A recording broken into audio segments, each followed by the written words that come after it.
ফেসবুকের নতুন ইউজার ভাই বোনেরা, আমরা যারা নতুন আছি তাদের জন্য নতুন একটা টপিক নিয়ে আসলাম। ভিডিওতে ভিউ আসবে ইনশাল্লাহ, কথা দিলাম। কারণ এই টপিকটা আমার মুখের কথা নয়, যে ফেসবুক কোম্পানির কথা। তাহলে ভিডিওটা ঠেলা দিবেন না, পুরা ভিডিওটা দেখে কিছু কথা বলে যাবেন আর টপিকটা শুনে যাবেন। ভালো লাগলে শেয়ার করে অন্যজনকে দেখার সুযোগ করে দেবেন।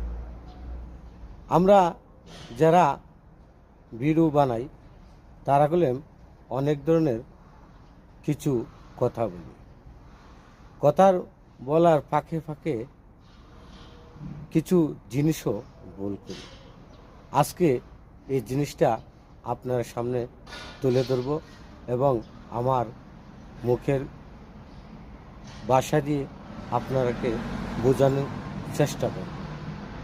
ভিডিওটা কেউ উপরে ঠেলা দিবেন না, কারণ যদি আপনি আমার ভিডিওটা উপরে ঠেলা মারবেন তাহলে ভিডিও বানানোর প্রসেসটা আপনারা খুঁজে পাবেন না।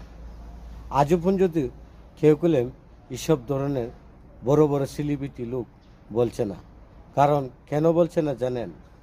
বড় বড় সেলিব্রিটি লোক বলে না, যদি নতুন ইউজার যারা আমরা নতুন টপিক বানাই, ভিডিও বানাই, তারাই কথাটা বললে যদি তার ভিউ কমে যায়, তার জন্য তারা এসব ধরনের কথাবার্তা বলে না।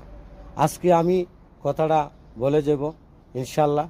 রাষ্ট্রপতিতে থাকুন আর ভিডিওটা ইনশাল্লাহ এইভাবে বানানোর চেষ্টা করবেন, তাহলে আপনার অবশ্যই ভিডিওতে ভিউ আসবে। তাহলে আমার মূল কথা আমি চলে যাই, কি টপিকটা আপনার সামনে তুলে ধরব। আর ফেসবুক এর নিয়মটা নতুন করেছে। টপিকটা হলো, আমরা যারা ভিডিও বানাই, ভিডিও বানাবার আগে 2-3 সেকেন্ড স্টপ থাকতে হবে এবং চুপ থাকতে হবে।